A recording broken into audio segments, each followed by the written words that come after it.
Mi nombre es Nicolás, soy parte de Ambiente en Lucha. Ambiente en Lucha es una agrupación que está en distintas provincias, casi todo el país, con compañeros y compañeras independientes y algunos que somos parte de Izquierda Socialista, que intervenimos en distintas asambleas y espacios socioambientales, y en particular en la campaña plurinacional La Ley de Glaciares No Se Toca y la Coordinadora Basta de Falsas Soluciones, que son uno de los espacios donde se está hoy en día tratando de articular esta pelea contra la reforma de la ley de glaciares. Y trajimos esta propuesta cuando empezó a circular con fuerza la audiencia pública, que digo solo un minuto antes de abrir una cuestión que es, estamos todos al tanto de que nos hemos inscrito a una audiencia, se supone que ya más de 60.000 personas, y que el gobierno definió en las últimas horas que solo querrían dejar hablar en principio a las primeras personas anotadas de cada provincia. Eso todavía no tiene una formulación, los 10 primeros, 100 primeros, 50 primeros, 2 primeros, qué es lo que eso significa, pero sea como sea, es completamente ilegal, inconstitucional, violatorio del principio de Escazú, del acuerdo de Escazú y del propio reglamento que había dispuesto la Comisión de Funcionamiento de Recursos Naturales para esta audiencia pública. Nos instan, por lo pronto, a que mandemos por escrito nuestras ponencias, nuestras opiniones, o que ahora la nueva es que los subamos a YouTube, como si todo el mundo tuviese un canal propio de YouTube y todos tuviésemos ganas de ser youtuber, y por sobre todo, como si los diputados fuesen a pasar un montón de horas delante de una computadora viendo lo que nosotros carguemos a YouTube para evaluar qué hacen con su voto el día que se trate la ley, ¿no? Entonces, todo eso está siendo de distintas maneras siendo cuestionado, de forma legal, de forma política, o sea, dentro de la comisión y afuera. Y todavía tenemos pendiente en la campaña plurinacional contra la modificación de la ley de glaciares, que hay una reunión este jueves para definir más colectivamente qué otra acción hacemos. Y tenemos que definir acá también, incluso en Buenos Aires, si el 25 o se hace algo particularmente, si nos movilizamos o no, y lo mismo en todos los territorios. De eso lo vamos a saber en los próximos días. Pero queríamos hacer igual esta audiencia, porque seguimos peleando y queremos que todo el mundo tenga argumentos para anotarse, porque si terminamos definiendo colectivamente mandar las ponencias, queremos que tengan los mejores argumentos. Si terminamos definiendo colectivamente, no sé si mandárselas a los diputados, pero subir en todas las redes sociales y en todo el universo que podamos nuestras opiniones sobre este tema, mejor que sea con los mejores argumentos posibles. Entonces, sea cual sea el escenario de los próximos días, nos servía tener herramientas, argumentos de por qué rechazar esta ley. Y por eso convocamos, y empezamos ya. En primer lugar, le vamos a escuchar una serie de presentaciones, vamos a abrir alguna pregunta en particular y después abrimos a lo que se les vaya ocurriendo. Y arrancamos con Marcelo Giró, como ahora nos dice cómo se pronuncia exactamente, que es un compañero que está hace mucho tiempo peleando desde Mendoza, y Mendoza es un puntal de esta pelea, así que queríamos arrancar con él. Marcelo, todo tuyo. Bueno, buenas noches a todos, muy buenas noches. Muchas gracias, Nicolás, por la iniciativa, la organización. Un gusto.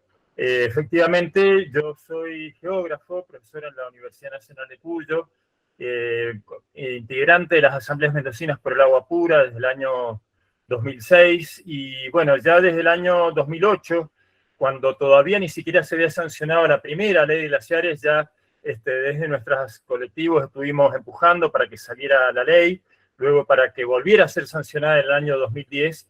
Y bueno, por supuesto que en el marco de tanta lucha en defensa del agua de Mendoza, por supuesto en defensa del agua en su forma sólida, que son los glaciares, y evidentemente no solamente en Mendoza, sino en todo el país, ¿no? Porque claramente esta es una defensa extremadamente federal, y precisamente por eso nos ponemos muy en el pellejo de los hermanos pampeanos, por ejemplo, en donde a pesar de que hay un gobierno, digamos, alineado con el gobierno nacional, sin embargo, los senadores ya han anunciado que justamente como ellos se encuentran aguas abajo del departamento Malargüe, en la cuenca del Río Grande, y Mendoza, justamente, el actual gobierno mendocino no se está haciendo responsable, sino que todo lo contrario está aprobando proyectos de exploración minera en la cuenca del Río Grande, que es el principal afluente del Colorado.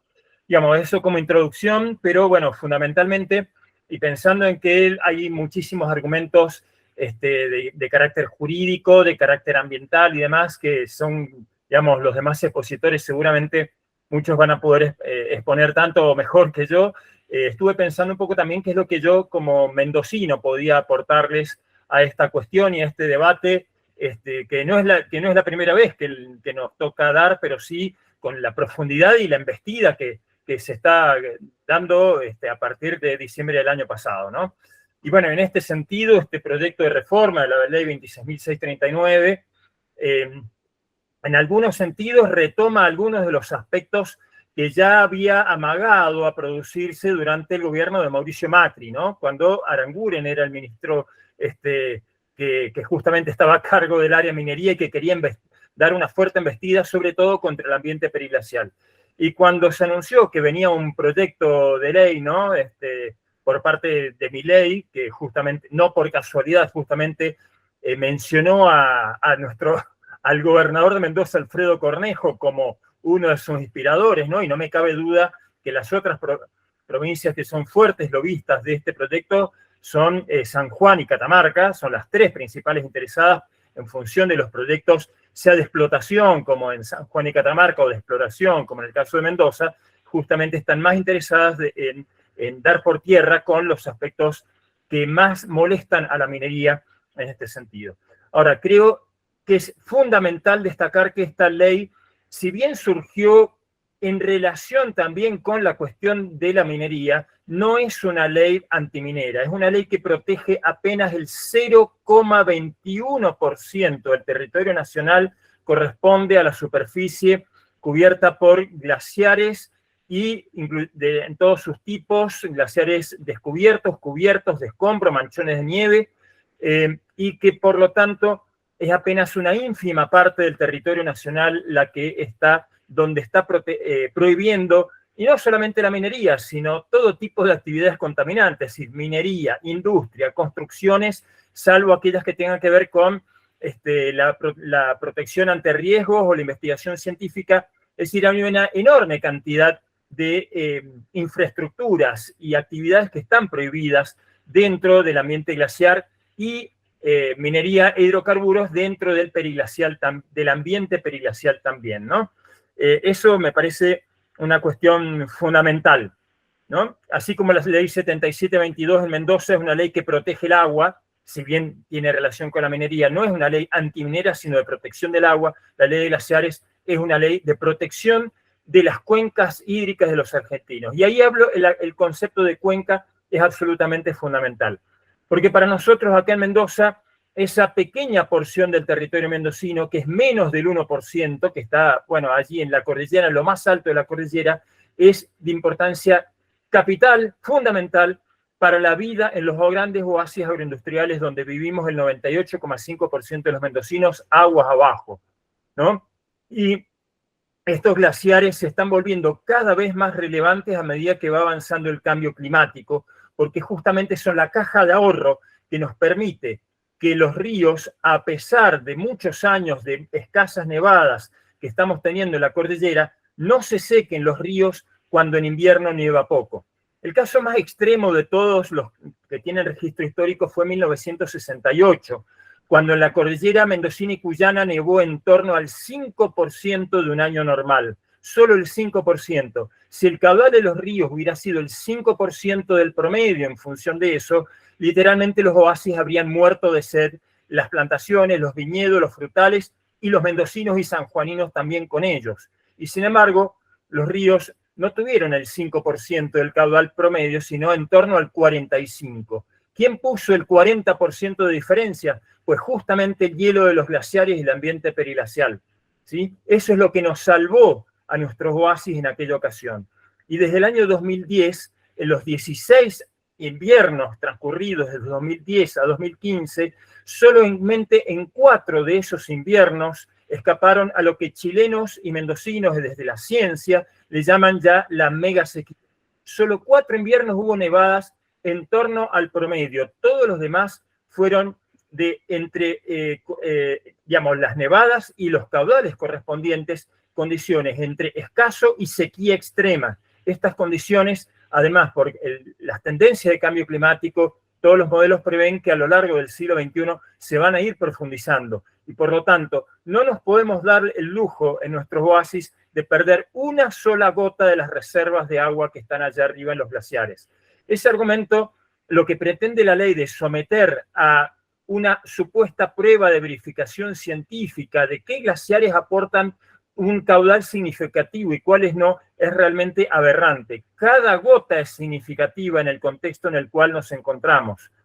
Los mejores científicos del país, especialistas en ambiente glaciar y periglacial, son los que han trabajado justamente en la elaboración del inventario desde el Yanigla, desde Mendoza, y contando con la colaboración de otros científicos de otros institutos, desde el norte del país hasta el extremo sur, que han querido, que han sido convocados por el Yanigla para también participar en la elaboración del inventario. Es absolutamente falso cuando hay acusaciones de que la ley de glaciares fue pergeñada desde un escritorio en la capital, en la ciudad autónoma de Buenos Aires, al servicio de intereses centralistas. Como algunos han osado decir, la implementación de esta ley claramente tiene un carácter federal a través del Yanigla, que tiene sede en Mendoza, ¿sí? Así que esas son algunas de las cuestiones que me parece muy relevante destacar. Por otro lado, la cuestión de la minería, de los supuestos impactos y daños a la actividad de la minería metalífera que implicaría que habría implicado a lo largo de los años de vigencia de esta ley, es realmente absurdo. Y si hay proyectos megamineros que efectivamente existen, sobre todo en San Juan, y que se encuentran en colisión con esta ley, es justamente muchos sanjuaninos, más allá del lobby oficial, gubernamental y demás, justamente San Juan se encuentra en una situación tan crítica como Mendoza, y hay muchos sanjuaninos que no quieren perder su ambiente glaciar y periglacial, no quieren que se sigan produciendo impactos, daños, agresiones graves a los glaciares, como sucedió en el caso de la mina Veladero de Barrick Gold, ¿no? En donde directamente cortaron por la mitad el glaciar Brown, un glaciar que quedó cortado para construir un camino, y en donde justamente, obviamente, toda la parte inferior quedó dañada para siempre, imposibilitada de seguir alimentándose a partir del flujo de hielo desde la parte superior. Así que cuando se habla del empleo, del derrame económico que nos perderíamos las provincias cordilleranas en función de la actividad minera, realmente hay una construcción enorme de mitos, tanto desde el punto de vista de lo que significan para los presupuestos provinciales. Por ejemplo, en San Juan, a lo largo de todos los años de explotación de minería de oro, en Veladero, en Gualcamayo, en Casposo y demás, las regalías mineras han representado apenas en promedio el 2,2% de todo el presupuesto provincial, mientras que las transferencias directas por coparticipación federal de impuestos y otros desde el Estado Nacional han representado en torno al 70% o más del presupuesto provincial. Las regalías mineras no mueven la aguja de las provincias cordilleranas, ni de San Juan, ni lo hizo tampoco en la provincia de Catamarca. En cuanto al empleo, el presidente Milei hace poco, en su discurso de inauguración, llegó a tener la caradurez de decir que explotando la minería se generarían 1 millón de empleos, lo cual es absolutamente disparatado si pensamos que nada menos que en el enorme Canadá, que tiene una superficie casi 3,5 veces superior a la Argentina, y es que es un país realmente muy minero, la minería la minería de todo tipo no llega a 150.000 empleos, ¿sí? Hoy en la Argentina, desde Jujuy hasta Tierra del Fuego, en minería metalífera no llega a 11.000, ¿sí? Si agregamos otros 14.000 y tantos de la minería no metalífera, que no tiene nada que ver con lo que está en juego, tenemos unos 25.000 trabajadores directos empleados en la minería en la Argentina, lo cual es apenas una ínfima parte, muy ínfima parte de todo el empleo en el territorio nacional. Así que bueno, en realidad, cuando se dice que esta ley carece de federalismo, de lo que se trata es de que algunos gobernadores de algunas provincias que de ninguna manera son mayoría, y esto quedó demostrado en la reunión del COFEMA, están haciendo todo para justamente abrir sus provincias a proyectos de saqueo transnacional de los bienes comunes de los argentinos. Más bien retomo una expresión que hace años expresó un colega de estas luchas, más bien no se trata de federalismo, sino de lo que están queriendo imponernos es una versión reforzada de federalismo, más bien a través de esta pretendida reforma que no haría más que afectar gravemente el destino de los más de 7 millones de habitantes que vivimos en las cuencas alimentadas total o parcialmente por la fusión de los hielos procedentes del ambiente glaciar y periglacial. Bueno, muchas gracias. Quedo a disposición para cualquier comentario o duda que pueda surgir. Buenísimo, Marcelo. Muy completo y hay un dato tras otro. Como sabemos que te tenemos que liberar en breve, queríamos, antes de eso, si alguien tiene como una respuesta directa, decimos en la asamblea, o alguna pregunta directa, algún dato que quizás como que se dijo rápido y se pueda repetir y lo quieren preguntar, es ahora, porque después con la grabación va a ser más difícil dialogar. Así que si alguien quiere, levante la mano o mande al chat y si no, seguimos con la siguiente exposición. Que le decimos que está preparando, sería Natalia de Tierra del Fuego. Pero bueno, hay sobre todo aplausos, para mí fue bastante contundente. Si no, bueno, si no, comentario nomás. Perdón, no encontré la mano. Respecto de los sitios con glaciares, y que está la minería, ahora Bretigné le dio permiso, el gobernador de Río Negro, para un cateo a Tamar Mining, una empresa argentino-israelí, para hacer cateo de oro, plata, cobre y zinc en el Cerro Carreras, en la zona del Cerro Carreras, 10.000 hectáreas, que contiene la naciente del río Chubut. Y eso está violando la ley de glaciares. Así que es uno más de las provincias que tienen una afectación directa. Eso es más. Sí, gracias Armando. Al respecto puedo, digamos, brevísimo comentario. Justamente más temprano me consultaba al respecto, le pasé la parte del inventario nacional de glaciares correspondiente a la cuenca del Alto Chubut, dentro de la provincia de Río Negro. Me lo estaba pidiendo la senadora, antes nacional, ahora provincial, Magdalena Odarda, y efectivamente mirando allí no hay una enorme superficie de glaciares, pero hay glaciares de diversos tipos. Hay unos cuantos pequeños glaciares y seguramente, muy probablemente, la concesión minera incluya a esos glaciares. Luego, bueno, por supuesto viene la discusión, ¿no? Si hay una concesión minera y los proyectos no impactan, digamos, directamente sobre el glaciar, bueno, ahí se abre la discusión qué tan cerca o lejos puede estar un proyecto minero para generarle daño o no a un glaciar, ¿no? Lo que sin duda es real es que el artículo 6, ¿sí?, de la Ley de Protección de Glaciares, en su inciso A, no solamente prohíbe, digamos, la actividad minera, industrial, hidrocarburífera y demás, sino la depositación o la dispersión de cualquier tipo de material contaminante que pueda llegar a ocasionar algún daño sobre los glaciares. En ese sentido, por ejemplo, el material particulado procedente de las explosiones, de la generación de un rajo abierto, de la minería metalífera, si los vientos justamente fueran a depositar el polvo resultante de las explosiones sobre el glaciar, justamente no harían más que reducir el albedo, la reflectancia de la superficie del hielo, de la radiación solar, y por lo tanto acelerar su fusión, como de hecho ya ha sucedido en glaciares chilenos, ¿no? Es decir, que no se trata solamente de si el diseño del proyecto se encuentra directamente sobre la superficie, sino que, como decía, por ejemplo, Ricardo Villalba, el director del IANIGLA, del Instituto Argentino de Neumología, Glaciología y Ciencias Ambientales, cuando se sancionó la ley, si por ejemplo yo quisiera instalar una central termoeléctrica alimentada a carbón a 50 kilómetros del glaciar Perito Moreno, por más que esté a 50 kilómetros, si el viento llevara el hollín de la central termoeléctrica hacia la superficie glaciar, pues esa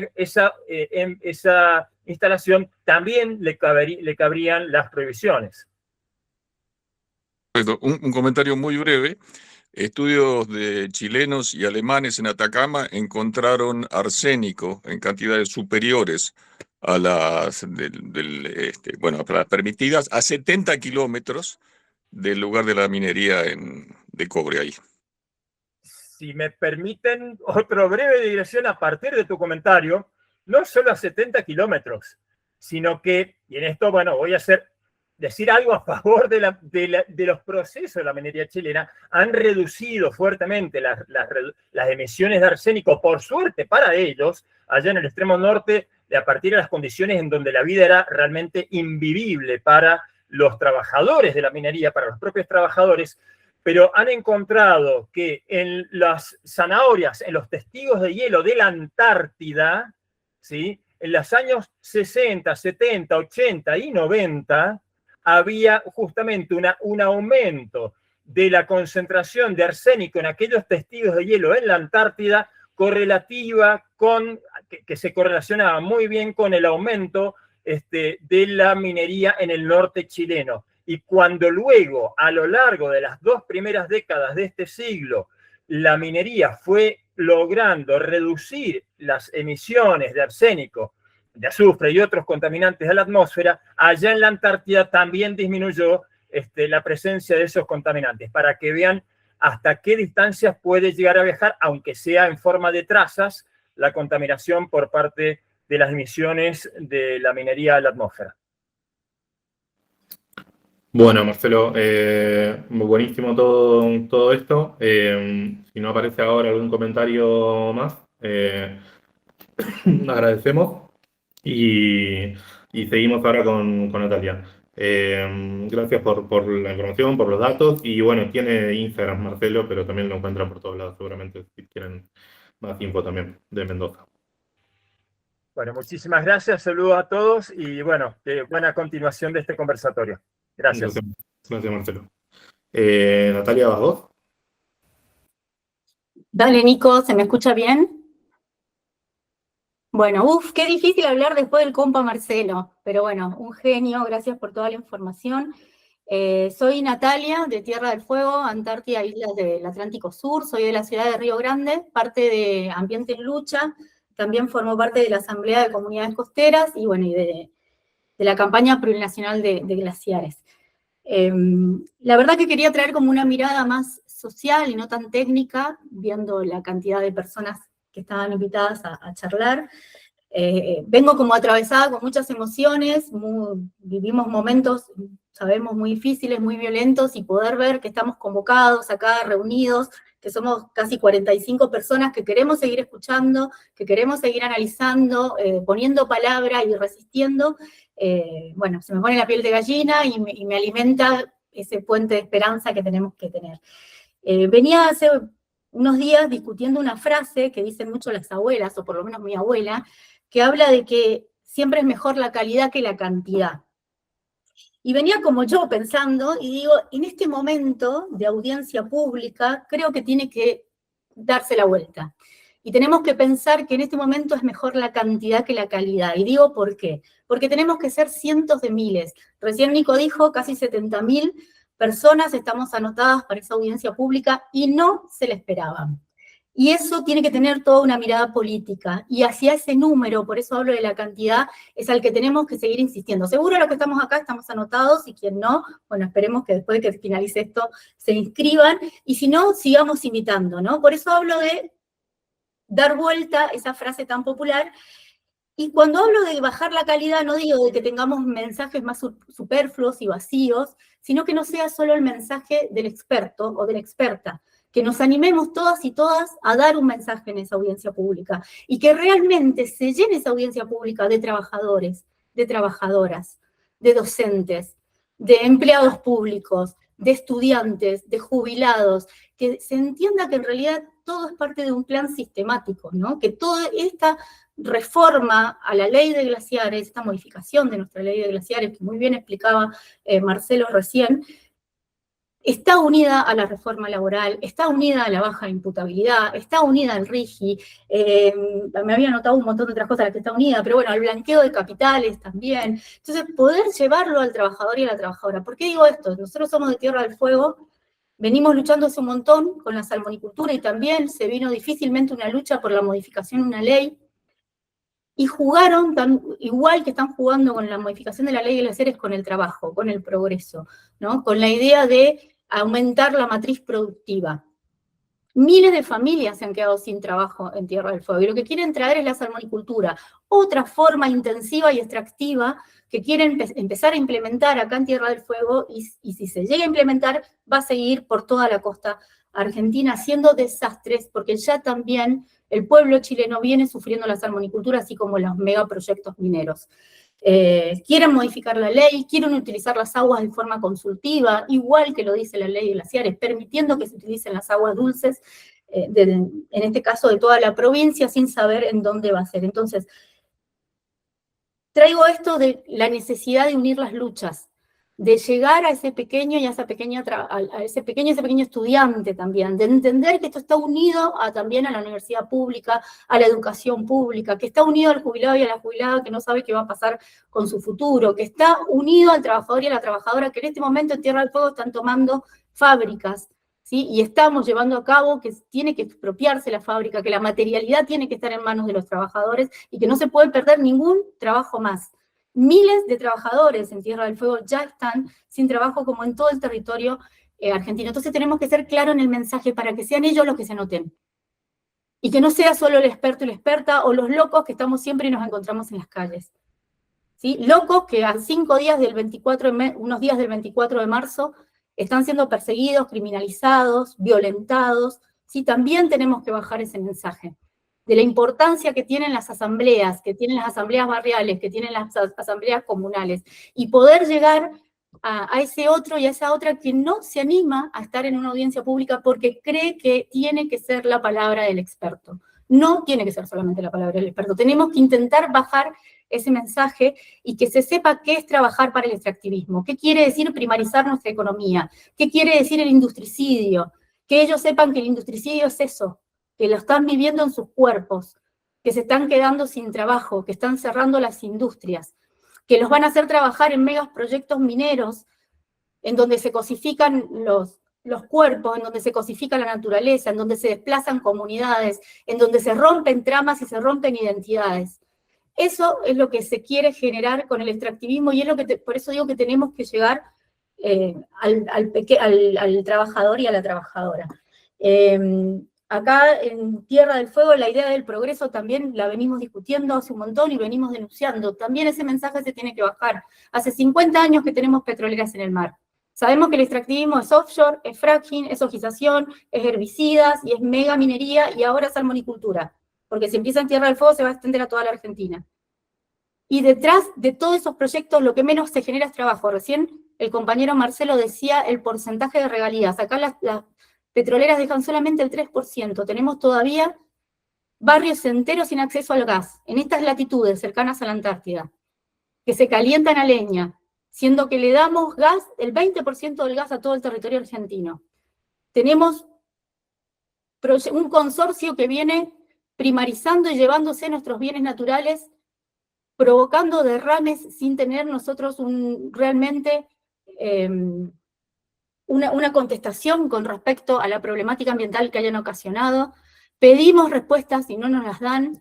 Eso mismo va a pasar. Se viene todo eso muy fuertemente. Quería contar un poco lo que vivimos acá. Acá tenemos 1.333 glaciares. Ya se están llevando a cabo procesos extractivos en uno de los glaciares más importantes que tenemos en Tierra del Fuego, en Ushuaia, que es el glaciar Martial, en el cual se está construyendo, gracias también al RIGI, que permite, ¿no?, que se destruya la naturaleza y darle permiso a estas grandes corporaciones, se está construyendo un centro de esquí en toda la zona periglaciar del glaciar Martial de Ushuaia, que es el que le da agua a toda la comunidad. Y también tuvimos la búsqueda del oro, y también puede llegar acá. Entiendo que hoy en día los más perjudicados son los pueblos que viven a los pies de los ríos y de los arroyos, por sobre todo de las zonas desérticas, pero tenemos que bajar el mensaje de que esto nos va a llegar a todos, que esas fuentes de agua alimentan todos los ríos, los arroyos, los lagos, las lagunas, las cataratas, esas cuencas hermosas que tenemos en todo el territorio argentino. Lleguemos a los estudiantes, lleguemos a todos los docentes, tienen que inscribirse, tienen que también estar en esa audiencia pública y poner palabra. Bueno, quería por ahí decir eso, creo que dije todo lo que me había anotado. Sí, bueno, eso, y seguir abrazando las luchas, seguir abrazando la campaña plurinacional, apuntar a aumentar la cantidad en esta audiencia pública, de ahí se nos va a abrir una ventana para seguir haciendo más cosas, seguir organizándonos en la campaña plurinacional, y un abrazo a esa campaña plurinacional enorme que ha hecho que hoy se inscriban más de 70.000 personas en la audiencia pública. Tenemos que trabajar en conjunto, tenemos que luchar por la unidad de los territorios y la unidad de las luchas también. Bueno, eso quería decir, gracias. Muchas gracias, Natalia. Ya se queda, así que ahí, en todo caso, después sumamos más preguntas de conjunto que se puedan ir haciendo, y le damos la palabra, si está por ahí, listo, a Armando, de Bariloche. Sí, estoy en la Asamblea Anticriminal de Bariloche y en Ambiente de Lucha, voy a ser breve.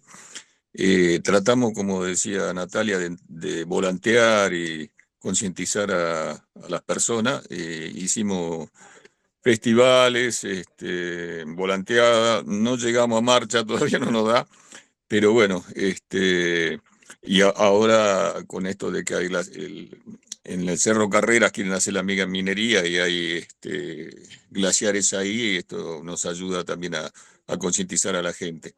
Yo quería mencionar dos cositas, porque el resto con lo que dijeron ya digamos, no quiero ser redundante.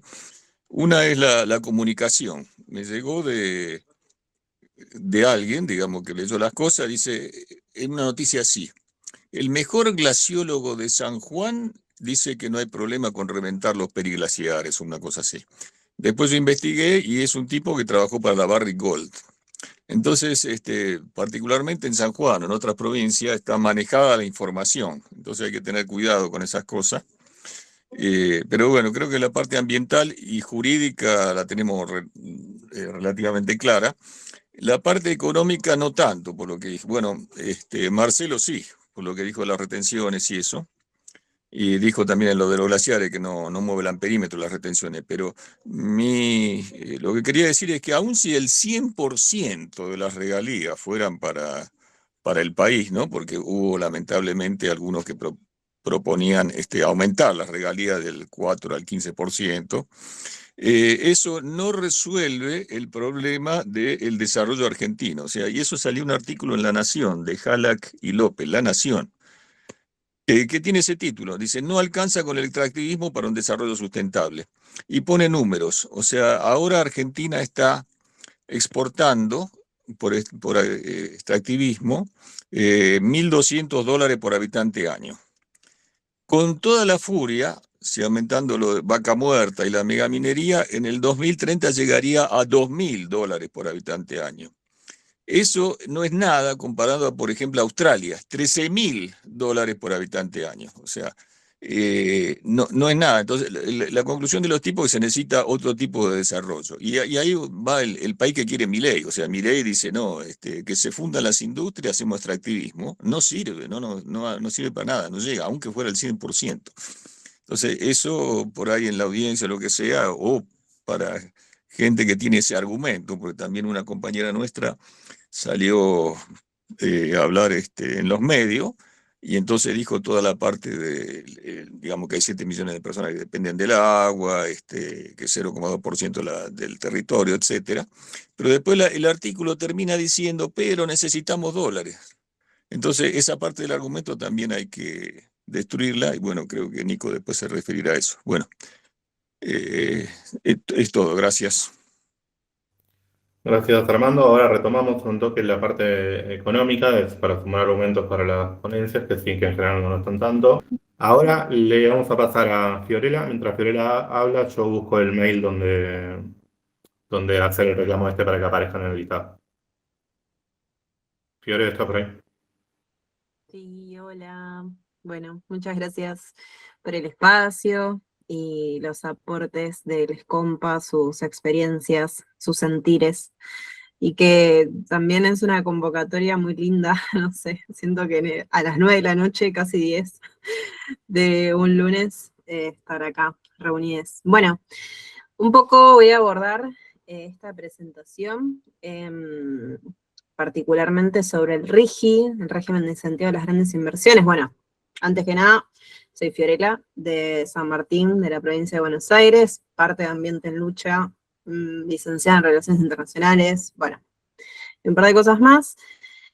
Lo que voy a abordar acá es, bueno, sí, sobre el RIGI y qué es lo que entra en juego si se aprueba la modificación de la ley de glaciares.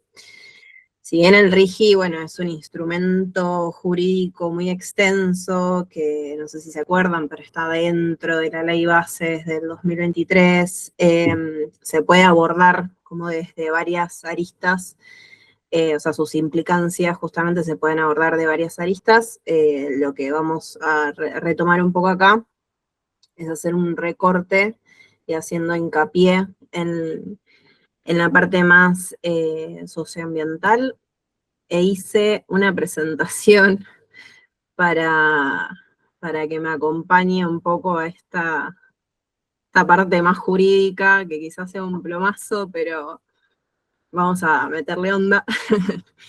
Bueno, esto mismo, antes, ¿no? de arrancar como con la argumentación en sí, quería como ponerles en contexto, ¿no? Bueno, el RIGI seguramente la mayoría sabe, pero bueno, es el régimen de incentivo a las grandes inversiones, que está contemplado dentro de la ley bases, impulsada en el 2023, es un régimen de incentivo fiscal y regulatorio para grandes inversiones de sectores particularmente extractivistas, ¿no? De minería, hidrocarburos, energía, infraestructura, tecnología, siderurgia, y ahora, el mes pasado, se amplió la prórroga para que proyectos se adhieran al RIGI, se amplió hasta el julio del 2027, y en esta ampliación hay una serie de sumatorias. O sea, si ya el RIGI era algo muy regresivo en materia ambiental, económica, federal, lo que es todo, ahora se le suman ciertas modificaciones, y una de estas sumatorias es la explotación y producción de hidrocarburos líquidos y gaseosos costa adentro, o sea, la explotación offshore.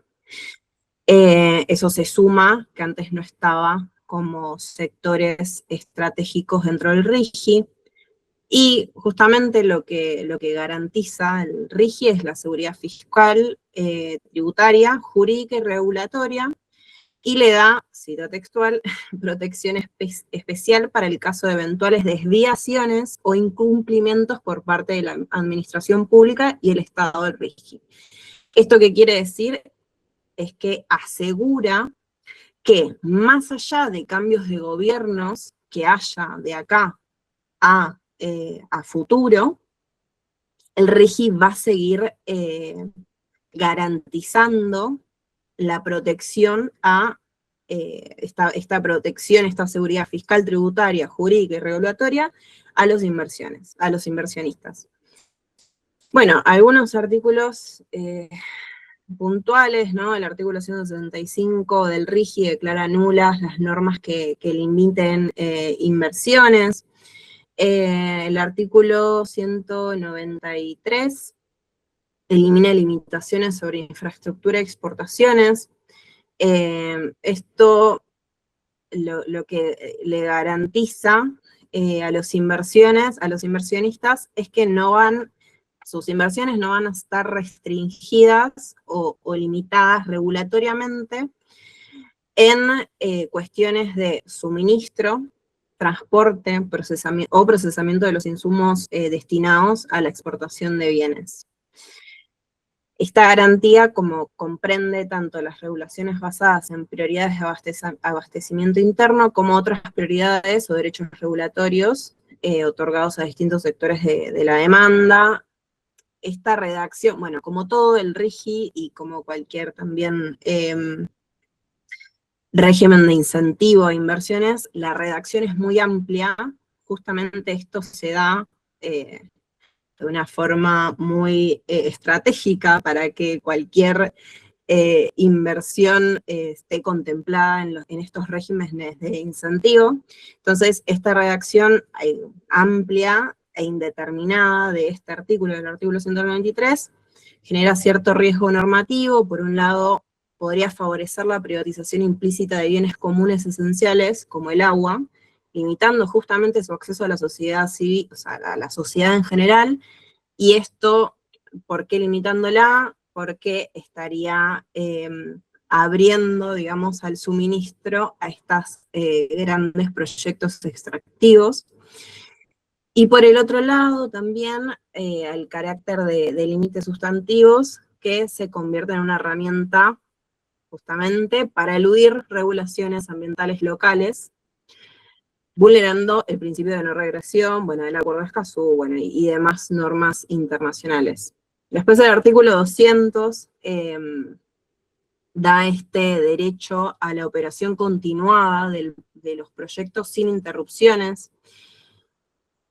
Y volvemos a lo mismo, ¿no? Hay como una lectura más política de todo este entramado jurídico, que es que se da una libertad irrestricta, sin límites, a los movimientos justamente del capital, a los movimientos de estos proyectos de inversiones en actividades extractivas en particular.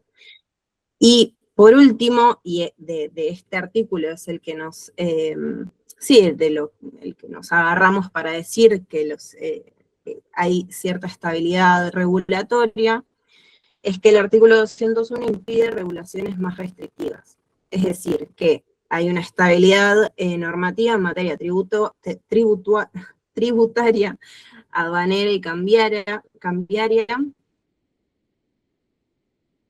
los otorgados en el RIGI no podrán ser afectados ni por la derogación de la ley, que sería el de la ley bases, ni por la creación de otras legislaciones más restrictivas que las que se encuentran contempladas en el RIGI. Entonces, y acá, este paquete de estabilidad tributaria, aduanera y cambiaria, junto con la estabilidad regulatoria prevista en el artículo 201, tendrá vigencia durante 30 años siguientes de la fecha, bueno, durante 30 años que los proyectos se adhieran al RIGI. Es decir, que durante 30 años, si se aprobase esta modificación de la ley de glaciares, toda normativa que intente recuperar en los años posteriores la normativa vigente para proteger a los glaciares y bueno, y toda la normativa para proteger al ambiente en sí, no se haría para los proyectos que ingresen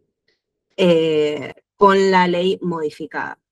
Y esto, a su vez, un plus, el artículo 221 amplía el riesgo de demandas mediante tribunales de arbitraje internacional, o sea, tribunales privados a nivel internacional, como puede ser el CIADI, que quizás algunos lo conozcan, y que no solo los inversionistas extranjeros pueden acceder a este derecho, sino cualquier inversión adherida al RIGI, cualquier tipo de capital, más allá de su bandera de origen.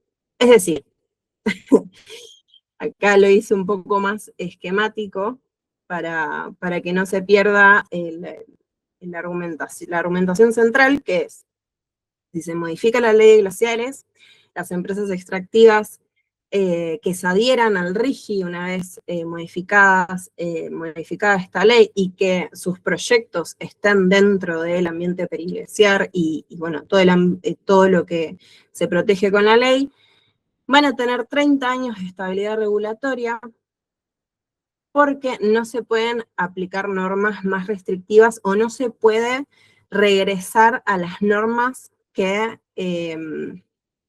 justamente estarían, sí, como poniendo en, sí, desestabilizando las inversiones, más este riesgo de demandas internacionales, ¿no? Entonces, esto un poco para que se vea la magnitud que tiene, por un lado el RIGI, por otro lado esta modificación, y que justamente es como las compas estaban advirtiendo que es todo un entramado de políticas. Y para sumar también como a esta presentación, es una nota reciente de la Fundación Ambiente y Recursos Naturales, que es una serie que reúne una serie de informes. Por un lado está el informe del Servicio Mundial de Monitoreo de Glaciares, que presenta esta pérdida de hielo glaciar que aumentó en los últimos años, entre el 2000 y el 2023, que se perdieron 273.000 millones de toneladas de hielo por año. Después también se presenta, ¿no?, en un informe de transparencia del 2024 que se hace desde la Argentina hacia la ONU, justamente el retroceso de casi todos los glaciares de los Andes patagónicos, y que de los 48 de los 50 principales glaciares del campo de hielo patagónico sur presentaron una creciente disminución de la superficie de hielo. Y esto como resultado también del cambio climático.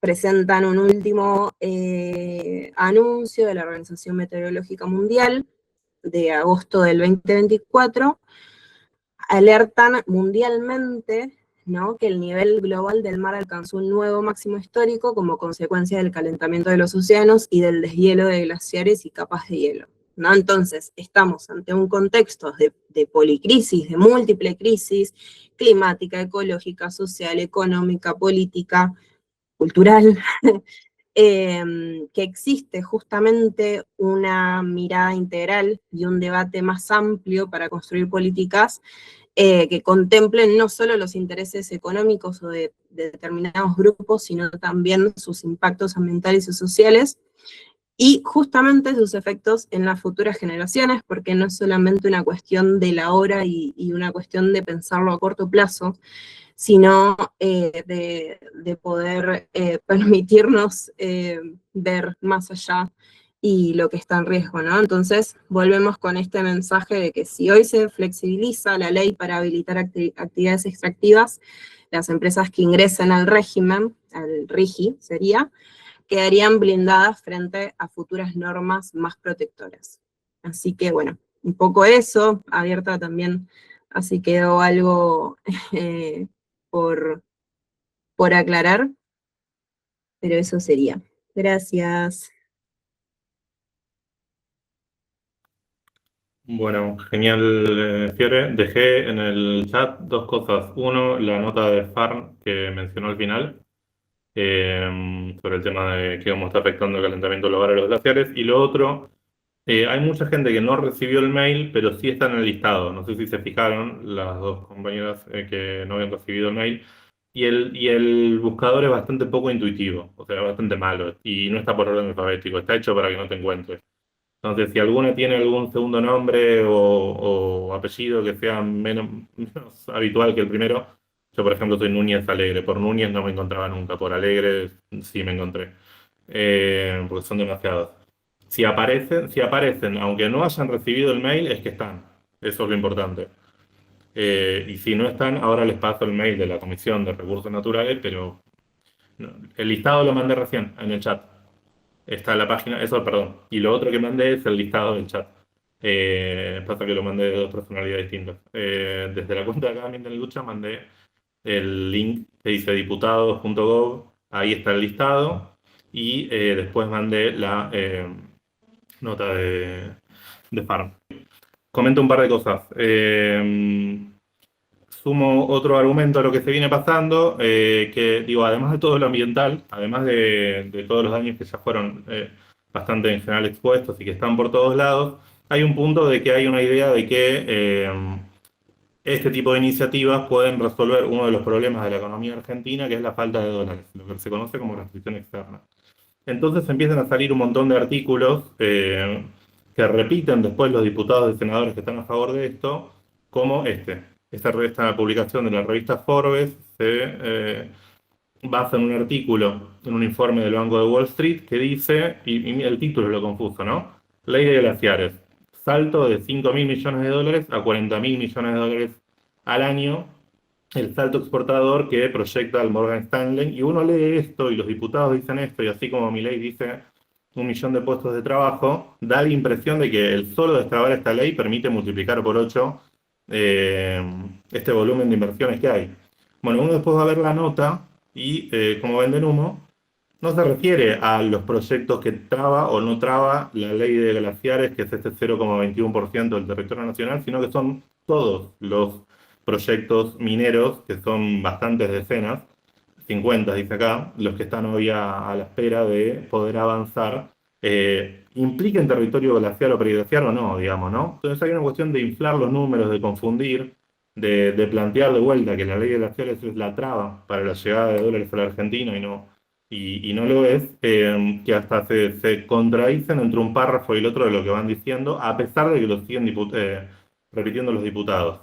Entonces, hay una discusión de que en la Argentina faltan dólares que son necesarios para sostener la industria, que son necesarios para sostener el funcionamiento de la salud, de la educación, etcétera, y que la traba de eso vendría siendo que se va a solucionar exportando más, ¿no? Entonces, año a año, década a década, vemos cómo hacemos para exportar cada vez más. En los 90 se habilitó la soja, en los 2000 se habilitó la soja transgénica, ¿no? En los 2000 se habilitó la megaminería, en el 2012 se habilitó el fracking, luego vino todo lo que tiene que ver con el litio, vino lo que tiene que ver con las offshore, y ahora viene quitar el límite o ampliar la frontera por sobre los glaciares. Cada vez corremos más, y entonces Argentina tiene un déficit de lo que exporta y lo que importa, o sea, los bienes que vende al exterior y los bienes que compra del exterior. No, tiene un superávit, un saldo a favor en este periodo, ¿no? 2003-2023, por tomar un periodo cotejado, de 267.000 millones de dólares. O sea, ¿tenemos un problema que hay que exportar más porque compramos demasiadas cosas al exterior? No. ¿Qué es lo que pasa? Lo que sí tiene Argentina es un déficit financiero de 349.000 millones de dólares. Ese déficit financiero no tiene nada que ver, o no se soluciona por la vía de ampliar la frontera de exportación, sino que tiene otras formas de generarse ese déficit para la Argentina. ¿Por qué faltan dólares? Por el envío de ganancias de las multinacionales al exterior, por la formación de activos externos, que es cuando las empresas definen sacar la plata del país y dedicarse a hacer otra cosa afuera, y por el pago de la deuda externa. Estos tres ítems valen mucho más, o valen esta diferencia de 349 a 267 mil millones de dólares, generan ese déficit que efectivamente es una traba y un problema para la economía de nuestro país. El problema es que más extractivismo no frena la sangría de dólares. ¿Cómo funciona la dinámica? Se amplía la frontera extractivista, sea soja, megaminería, fracking, offshore. En un momento llegan inversiones extranjeras directas, y es eso, para comenzar la explotación. Momentáneamente se relaja esa falta de dólares, momentáneamente se crean trabajos para algunos puestos, un par de miles de puestos de trabajo para poner en pie la infraestructura. Y luego, ¿qué es lo que pasa? Cuando las empresas generan una ganancia, se la llevan del país. Entonces, la misma cantidad de dólares que entró por inversión extranjera directa, después se termina yendo por que las multinacionales, que son las que guían este tipo de inversiones, las llevan a sus casas matrices. Barrick Gold la manda Barrick Gold Global, Glencore lo mismo, todas las multinacionales entran en este ciclo. ¿Por qué pasa esto? Porque hace 50 años, y bueno, bienvenido sea a mencionar los 50 años del golpe que se cumplen la semana que viene, hay un andamiaje legal que se profundizó después en los 90, pero que la piedra fundadora la dieron Martínez de Oz y Videla, que fueron la Ley de Inversiones Extranjeras, la Ley de Entidades Financieras, que se potenció eso con el Código Minero en los 90, con miles y miles de millones de incentivos en subsidios en todas las décadas posteriores, ahora con el RIGI, con lo que mencionaba recién Fiorella de acuerdos bilaterales entre Argentina y otros países, o ahora entre el Mercosur y la Unión Europea, que es lo que están impulsando, el FIADI lo mencionó recién Fiorella, la idea de que cada vez que Argentina pasa por encima de los intereses de alguna empresa multinacional o de acreedores, sea fondos buitres o lo que sea de deuda externa, va al exterior, va a un tribunal exterior internacional y lo pierde.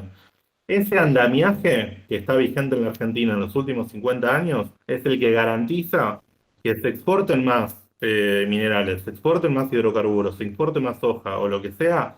De todas maneras, los dólares no quedan en el país. Es falso que seguir ampliando esa frontera extractivista resuelva alguno de los problemas. Hay unos economistas que son Martín Scor, Francisco Cantamuto y Andrés Weiner, que tienen un libro que se llama Con exportar más no alcanza, es bastante recomendado, y usan la metáfora de esto, ¿no? De que seguimos tirando agua a un balde roto. O sea, nosotros podemos seguir tratando de llenar el balde sin fondo de la necesidad de dólares de la Argentina. Pero por más que sigamos generando nuevas fronteras de extractivismo y sacrificando territorios para eso, mientras el balde siga rajado, mientras siga ese andamiaje estructural, esto tiene un saldo que es cero, que es falso que deje plata en la Argentina. Y lo que sí genera es que se pierde mucho en el camino, porque se destruyen fuentes de agua que garantizan la vida de poblaciones locales, que destruyen también la fuente de trabajo y de la industria agrícola, ganadera, industrial también, propiamente dicho, porque se subsidia a las multinacionales con fondos públicos que podrían ir a otra cosa, a salud, educación, vivienda, mitigación del cambio climático. Argentina gasta cada año 80 veces más en subsidiar petroleras que en fomentar una transición energética en energías renovables. 80 veces más todos los años. Y hay formas de subsidiar directamente, o sea, el Estado le pasa plata a las multinacionales, o hay algo que se llama gasto financiero, que es cuando el Estado define dejar de cobrar un impuesto. Y eso se calcula también. Y el gasto financiero de las exhibiciones impositivas para las mineras, para las petroleras, es enorme todos los años. Y es plata que podría ir a otras cuestiones, ¿no? Lo mismo, es más conocido el ejemplo de Galperín, de todos los impuestos que no le cobran a Mercado Libre. Pero se habla poco de todos los impuestos que no le cobran a las multinacionales mineras, a las multinacionales petroleras, y es mucha más guita, incluso. Y es plata que podría ir, si el Estado la recaudara, para otra cosa. Y esto lo puse porque circuló el dato de que la mayor cantidad de inscriptos, la provincia con mayor cantidad de inscriptos es la provincia de Buenos Aires en la audiencia pública, lo cual es lógico por el volumen de población que tiene. La realidad es que en el censo que hicieron desde abogados ambientalistas, las provincias con más glaciares son las provincias con más cantidad de inscriptos por cantidad de habitantes en la audiencia pública. Santa Cruz, Río Negro están bastante a la cabeza en eso, Mendoza, ni que hablar. Pero numéricamente, obviamente, de la provincia de Buenos Aires hay más inscriptos, y salieron a decir desde el gobierno que eso era parte de un sabotaje a la audiencia pública, ¿no? De gente que no tenía nada que ver, que no tiene un glaciar cerca, pero que se anotaba en la audiencia pública para estorbar el debate.